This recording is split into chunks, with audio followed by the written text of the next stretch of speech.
لیکن محبت کا اظہار بھی کرنا ہوتا ہے. ہم میں سے بہت کم لوگ ہوتے ہیں جو شیخ کے ساتھ محبت کا اظہار کرتے ہیں. یہ محبت کا اظہار یہ بھی بندے پر روحانیت کے دروازے کھول دیتا ہے. محبت کا اظہار کرنا ہوتا ہے. اور اگلی بات یہ کہ شیخ کی خدمت کرنا، شیخ کی ذاتی خدمت کرنا یا شیخ کے ساتھ ان کے دین کے کاموں میں تعاون کرنا، جسمانی طور پہ تعاون کرنا، مالی طور پہ تعاون کرنا، یہ وہ کام ہوتے ہیں کہ جن کی بدولت شیخ کی نظر میں بندہ مقبول ہو جاتا ہے. حضرت سیدنا صدیق اکبر رضی اللہ تعالیٰ عنہ ہمارے عقیدے کے مطابق افضل الصحابہ ہیں. لیکن آپ لوگوں نے کبھی غور کیا ہے کہ ابو بکر صدیق کو یہ فضیلت کیوں حاصل ہو گئی؟ انبیاء کرام کے بعد، حضرات انبیاء کرام کے بعد افضل ترین ہستی سیدنا صدیق اکبر رضی اللہ عنہ کی ہے. وجہ کیا ہے؟ میں کہتا ہوں کہ حضرت ابو بکر صدیق کو یہ فضیلت زیادہ نمازیں اور روزوں کی بدولت حاصل نہیں ہوئی، زکوٰۃ اور حج کی بدولت حاصل نہیں ہوئی. حضرت سیدنا صدیق اکبر رضی اللہ تعالیٰ عنہ کو یہ فضیلت حضور صلی اللہ علیہ وسلم کی خدمت کی بدولت حاصل ہوئی ہے. خدمت کرتے تھے. ہجرت کی رات تھی. حضرت ابو بکر صدیق رضی اللہ عنہ نے حضور صلی اللہ علیہ وسلم کے ساتھ سفر شروع کیا، اور وہ سفر کوئی آسان نہیں تھا، بہت پرخطر سفر تھا. مشرکین مکہ سب نے حضور کے گھر کا گھیرا ڈالا ہوا تھا. ان کا خیال یہ تھا کہ ہم آج ان کو نہیں جانے دیں گے، اور اس پرخطر سفر میں حضرت ابو بکر صدیق ساتھ تھے. ہمارے حضرت جی نے ایک مرتبہ فرمایا کہ حضرت ابو بکر صدیق رضی اللہ عنہ حضور کی پیچھے پیچھے چل رہے تھے. تھوڑا سا جانے کے بعد پھر حضور کے آگے ہو گئے، پھر دائیں طرف چلنا شروع کر دیا، پھر بائیں طرف چلنا شروع کر دیا. حضور نے فرمایا ابو بکر کبھی دائیں جاتے ہو، بائیں، پھر کبھی آگے اور پیچھے، کیا مسئلہ ہے؟ عرض کیا کہ اللہ کے نبی، جب میں آگے آگے چل رہا ہوتا ہوں تو مجھے ڈر لگتا ہے کہ ایسا ہوں پیچھے سے کوئی آپ کو نقصان پہنچا دے. پھر جب میں پیچھے پیچھے چل رہا ہوتا ہوں تو مجھے ڈر لگتا ہے کہ دائیں طرف سے کوئی نقصان نہ پہنچا دے. میں دائیں طرف چلتا ہوں تو مجھے ڈر لگتا ہے کہ بائیں طرف سے کوئی نقصان نہ پہنچا دے. میں سوچتا ہوں کہ جیسا کہ سیدنا صدیق اکبر رضی اللہ عنہ نے ہجرت کا وہ سفر حضور کا طواف کرتے کرتے مکمل کیا ہے. خود غار ثور میں حضرت ابو بکر صدیق حضور کے ساتھ تھے. غار ثور میں حضور کا پہرا بھی دیا کرتے تھے، حضور کی خدمت بھی کر لیا کرتے تھے. اپنی بیوی کو حکم دیا تھا کہ ہم نے غار ثور میں جانا ہے، اور آپ نے تازہ کھانا بنا کے ہم تک غار ثور تک بھیجنا ہے. اپنی بیٹی حضرت اسماء کو حکم دیا تھا کہ اسماء آپ خاتون ہیں، آپ کی طرف زیادہ لوگ توجہ نہیں کریں گے، آپ نے یہ کھانا ہم تک غار ثور تک پہنچانا ہے. اپنے بیٹے کو حکم دیا تھا کہ بیٹا پورا دن مکہ مکرمہ کی گلیوں میں اور بازاروں میں اور مجلسوں میں پھرتے رہنا ہے. اہل مکہ کے مشورے، ان کی جو باہمی باتیں ہوتی ہیں، وہ ساری خبریں معلوم کر کے رات ہم تک غار ثور تک پہنچانی ہے. اور اپنے غلام کو حکم دیا تھا کہ اونٹنیاں چراتے چراتے، چرانے کے بہانے رات کی تاریکی میں غار ثور کے دہانے تک ہم تک تازہ دودھ پہنچانا ہے. پورے گھرانے کو حضور صلی اللہ علیہ وسلم کی خدمت میں لگایا تھا.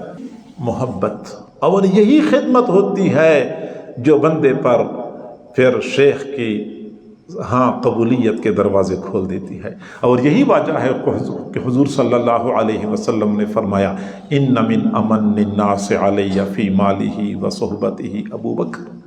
مجھ پہ جو اپنے مال اور اپنی صحبت کے ذریعے سب سے زیادہ احسان جس بندے نے کیا ہے وہ ابو بکر ہے، اور میں نے سارے لوگوں کے احسانات کا بدلہ دنیا میں چکا دیا ہے، ابو بکر کے احسان کا بدلہ اب بھی باقی.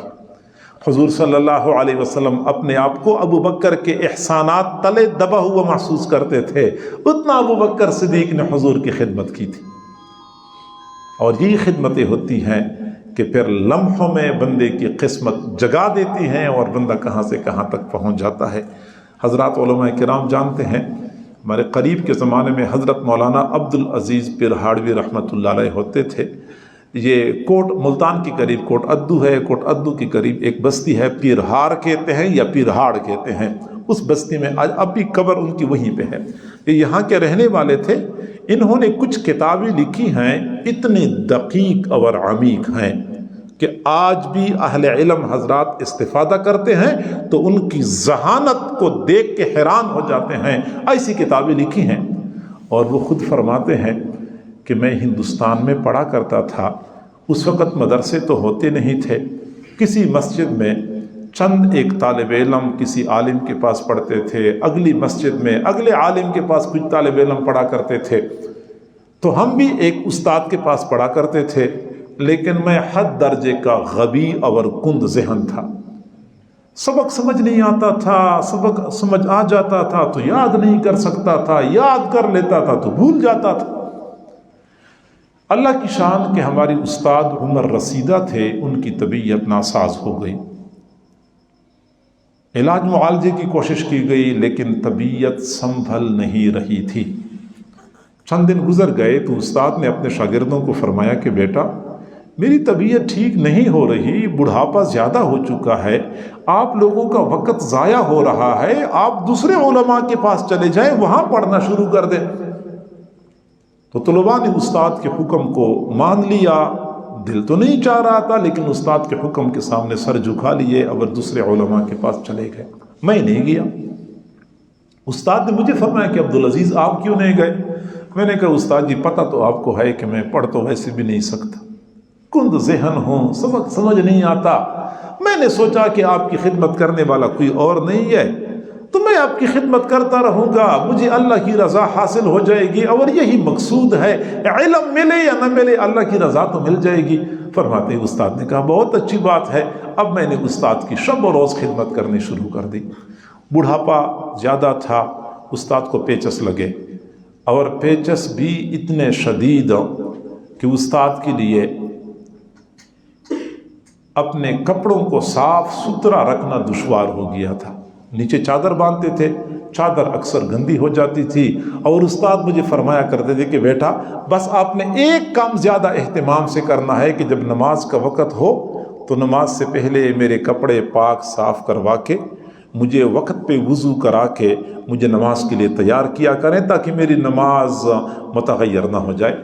چنانچہ میں وقت پہ استاد کو نماز کی تیاری کروایا کرتا تھا، استاد مجھ سے خوش تھے۔ استاد کی چادر گندی ہو گئی تو میں نے استاد سے وہ گندی چادر لے لی اور صاف ستھری چادر دے دی، انہوں نے وہ باندھ لی۔ اب وہ گندی چادر میں نے دھونی تھی تو مدرسے کے صحن میں ایک ہینڈ پمپ لگا ہوا تھا نل کا، تو میں گیا نلکے کے پاس، اس چادر کو میں نے نلکے کے نیچے پکڑا، اب ایک ہاتھ سے میں نے نلکا چلایا، پانی نکلا، اب اس پانی کے ساتھ میں نے اس چادر کو دھونا شروع کر دیا۔ اب سردی کا موسم تھا، ٹھنڈی ہوا چل رہی تھی، پانی بھی ٹھنڈا تھا، کوئی صرف صابن بھی نہیں تھا۔ میں نے چادر صاف تو کر لی لیکن جب میں نے ناک کے قریب کر لی تو اس سے بدبو آ رہی تھی، تو پھر دوبارہ نلکا چلایا، پھر میں نے اس کو ملنا شروع کر دیا، پھر تھوڑی دیر بعد میں نے ناک کے قریب کر لی، پھر بدبو آ رہی تھی۔ ظاہری بات ہے کہ صرف بھی نہیں ہے تو صابن بھی نہیں ہے، گرم پانی بھی نہیں ہے۔ فرماتے ہیں کہ سردی بہت شدید تھی اور میں نلکے کے ساتھ لگا ہوا تھا، چادر دھو رہا تھا کہ استاد نے کھڑکی سے جھانک کے مجھے دیکھا، کمرے کے اندر تھے، دور سے بلایا عبدالعزیز ادھر آ جاؤ۔ میں بھاگتا ہوا استاد کے پاس گیا، پھر فرماتے ہیں کہ استاد نے اسی وقت دعا کے لیے ہاتھ اٹھائے، فرمایا بیٹا دعا مانگو۔ پھر وہ فرماتے ہیں کہ مختصر وقت میں پتہ نہیں میرے استاد نے میرے لیے کیا مانگا، مجھے نہیں معلوم، لیکن پھر اس کے بعد جو میرے اندر تبدیلی آئی، میرا ذہن اتنا تیز ہو گیا، اتنا تیز ہو گیا کہ میں اس وقت دائیں ہاتھ میں ایک قلم پکڑتا ہوں، بائیں ہاتھ میں ایک قلم پکڑتا ہوں، دونوں ہاتھ ایک ہی وقت میں چلا رہا ہوتا ہوں اور مختلف مضامین لکھ رہا ہوتا ہوں۔ میرا دماغ اتنا تیز ہے کہ ایک ہی وقت میں دونوں طرف متوجہ ہوتا ہے۔ خدمت کی وجہ سے لمحوں میں بندے کا کام بن جاتا ہے۔ حضرت خواجہ سراج الدین رحمۃ اللہ علیہ یہ ہمارے سلسلے کے مشائخ میں سے ہیں، موسیٰ شریف ڈیرہ اسماعیل خان سے آگے ان کی خانقاہ ہے، تو انہوں نے اپنی خانقاہ میں کچھ کمرے بنوانے تھے، مریدین کی تعداد زیادہ ہو گئی، کمرے بنوانے تھے، تو فیصلہ یہ ہو گیا کہ ہم مستری تو منگوائیں گے دیہڑی پہ اور مزدوری کا کام مریدین کیا کریں گے۔